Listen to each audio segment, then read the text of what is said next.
1998년에 출시되어 한동안 선풍적 인기를 끌었던 포켓몬빵이 최근 재출시되었습니다. 애니메이션 포켓몬스터를 모티브로 한 포켓몬빵은 포켓몬 캐릭터 스티커 띠부띠부씨를 패키지 안에 포함하는 전략으로 큰 인기를 끌었는데요. 이러한 포켓몬빵이 최근 재출시되면서 당시 스티커를 모았던 세대를 중심으로 다시금 포켓몬빵 열풍이 불고 있습니다. 예나 지금이나 포켓몬빵의 인기 요인이라고 하면 단연 동봉된 스티커 띠부띠부씨를 꼽을 수 있습니다. 포켓몬빵을 만든 SPC 산립은 과거에도 개그맨 김국진이나 여자 아이돌 핑클의 스티커가 동봉된 빵을 출시해 큰 성공을 거둔 바 있는데요. 빵마다 다양한 스티커를 동봉해 수집력을 자극하는 마케팅이 주요했다고 할 수 있습니다. 스티커를 사니까 빵을 덤으로 준다는 말처럼 이제는 증정 상품이 오히려 시장의 주인공이 되는 상황. 그렇다면 어떻게 단순한 스티커 쪼가리가 사람들의 마음을 사로잡을 수 있었을까요? 이 기막힌 마케팅은 1960년대 일본에서 시작되었습니다. 1960년대 일본은 초콜릿의 시대라고 해도 과언이 아니었습니다. 1955년을 기점으로 초콜릿 제조 원료의 수입이 자유화되면서 일본 제과업체들은 앞다투어 초콜릿을 생산하기 시작했습니다. 초콜릿 시장이 커져가는 가운데 메이지, 모리나가, 글리코, 후지아 등의 제과회사들은 다양한 제품을 쏟아내며 시장 점유율을 확보하기 위한 경쟁을 벌였습니다. 치열한 시장 상황 속에서 먼저 승기를 잡은 쪽은 메이지 제과였습니다. 밀크 초콜릿 디럭스, JP 초콜릿을 연달아 히트시키며 성공적으로 초콜릿 시장에 진출한 메이지 제과는 1961년 마블 초콜릿을 출시하는데요. 설탕으로 겉이 매끈하게 코팅된 알갱이 모양의 초콜릿으로 출시 초기부터 선풍적인 인기를 얻었습니다. 메이지 제과의 약진이 이어지자 경쟁 회사들도 가만히 있지 않았습니다. 특히 모리나가 제과가 마블 초콜릿의 흥행에 즉각적으로 대응했는데요. 마블 초콜릿을 그대로 벤치마킹한 퍼레이드 초콜릿을 출시하며 맞불을 놓았던 겁니다. 사실 마블 초콜릿을 흥행할 수 있었던 데에는 그만한 이유가 있었습니다. 신제품에 대한 메이지 제과의 획기적인 마케팅 전략이 바로 그것이었는데요. 메이지 제과는 마블 초콜릿을 출시하면서 아역 배우 우에하라 유카리를 마블짱으로 기용한 TV 광고를 전개했고, 이것이 큰 호응을 얻으면서 상품 구매로까지 이어졌던 것이었습니다.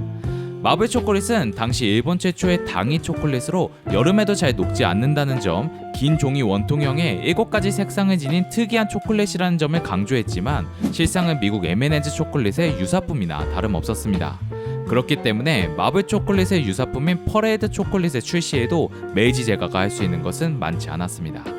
모리나가 제과의 퍼레이드 초콜릿은 입소문을 타며 빠르게 인기 제품으로 떠올랐습니다. 퍼레이드 초콜릿의 전략은 같은 가격에 부록으로 장난감까지 준다는 것이었는데요. 원통 모양을 활용하여 뚜껑에 배지를 넣어주는 것이었지만 각도에 따라 캐릭터의 표정이나 무늬가 바뀌는 참신한 물건이었기 때문에 아이들의 마음을 사로잡을 수 있었습니다. 퍼레이드 초콜릿의 여파로 85%에 달했던 점유율이 20%까지 떨어지자 위기를 느낀 메이지 제과는 대응책을 마련하기 시작했습니다. 이때 캐릭터 산업의 신호탄이 되는 결정을 하는데요. 바꾸리 배지에 대항하기 위해 아이들에게 인기가 높았던 캐릭터 아톰을 활용하기로 한 것이었습니다.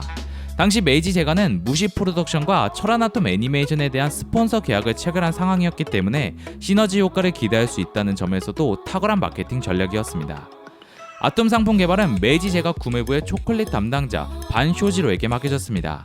그는 바쿠리 배지에 버금가는 매력적인 아톰 상품을 개발하기 위해 밤낮으로 고심했는데요.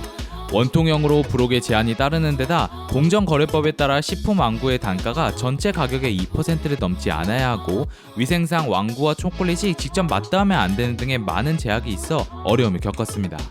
그러나 어느 날 반은 미국의 친구가 보낸 항공 우편에서 결정적인 아이디어를 얻게 되는데요. 항공 우편에 붙은 우표가 아주 손쉽게 떨어진다는 것에서 영감을 얻은 것이었습니다. 바로 아톰 스티커였죠. 미국에서 사용하는 에머전 접착제는 일반적인 접착제에 비해 접착력은 다소 떨어지지만 접착 흔적이 남지 않는다는 장점이 있었습니다. 기존 스티커의 문제는 아이들이 냉장고나 장롱 등에 마구 붙였을 때 제거가 어렵다는 점에 있었는데요. 에머전 형식의 풀을 이용하면 스티커를 손쉽게 떼어낼 수 있어 아이도 부모도 모두 만족할 수 있었습니다. 비용과 위생적으로도 아무런 문제가 없었기 때문에 마블 초콜릿에 들어갈 부록으로 아주 적합했죠. 그렇게 해서 개발된 아톰 스티커는 마블 초콜릿의 부록으로 포함되어 1963년 봄 전국적으로 유통되기 시작합니다. 발매 당초에는 2달가량 시범 판매할 예정이었으나 예상의 호응을 얻으면서 기간을 연장해가죠. 철한 아톰 애니메이션이 3개월가량 방송된 시점에서 출시하여 빠르게 입소문을 탄 덕분이었습니다. 메이지 제가도 마블 아톰 스티커 선물 응모 캠페인과 같은 이벤트를 펼치며 소비자들을 끌어모았습니다.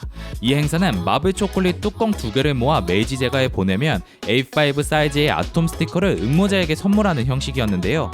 이러한 아톰 마케팅이 큰 인기를 모으면서 마블 초콜릿의 매출도 가파르게 수직 상승해 1963년에만 58억 원의 매상을 올리게 됩니다.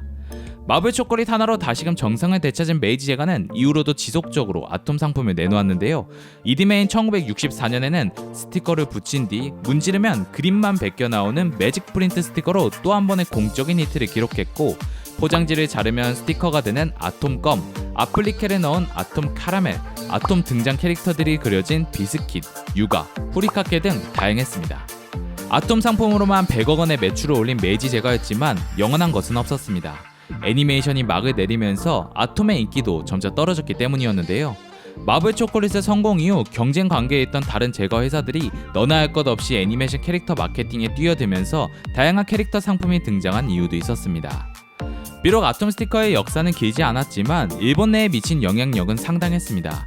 아이들이 아톰 스티커를 모으기 위해 이웃마을의 과자 가게를 찾아가는 진풍경이 펼쳐졌고, 그 모습을 본 수많은 기업이 아톰을 마케팅에 활용했습니다.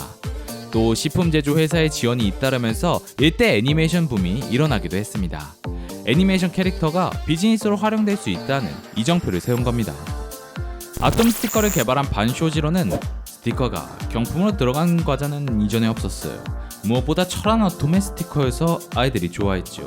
TV에서 늘 활약하던 아톰의 스티커 같은 초콜릿이니 인기를 끈 겁니다. 그 부분에 전곡을 찌른 거죠. 라며 마블 초콜릿의 인기 요인을 말했습니다. 아톰 스티커에서 알 수 있듯 사람들의 마음을 사로잡은 건 단순한 스티커 쪼가리가 아닌 캐릭터에 있었습니다. 그 상품이 무엇이었든 당시 아이들의 히어로였던 아톰이었기 때문에 가치가 있었던 겁니다. 처음에 60년대 아이들에게 아톰이 히어로였다면 2000년대의 아이들에게 포켓몬스터는 친구였습니다. 그리고 포켓몬 스티커는 TV 속에서 보던 친구들과 직접 마주할 수 있는 매개체였습니다. 어쩌면 우리는 삭막하고 치열한 현실 속에서 잊고 있던 옛 친구를 반가워하고 있는 걸지도 모르겠습니다.